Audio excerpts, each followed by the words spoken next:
ఆయన ఒక్క చిరునవ్వు నవ్వన్నాడు, సుతుడు కావాలి, వాడు నీ కొడుకు అయ్యి ఉండాలి, అయోనిజుడయ్యి ఉండాలి, జరామరణములు లేనివాడయ్యి ఉండాలి, నాతో సమానుడయ్యి ఉండాలి, ఇటువంటి కొడుకు కావాలి నీకు. లోకంలో ఇలా అడిగిన వాళ్ళు ఉన్నారా ఎవరైనా?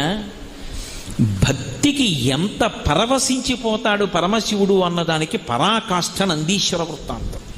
తథాస్తు. ఇప్పుడు అయోనిజుడు కదు పుట్టాలి, భార్య కడుపులోంచి వచ్చేవాడు కాకూడదు.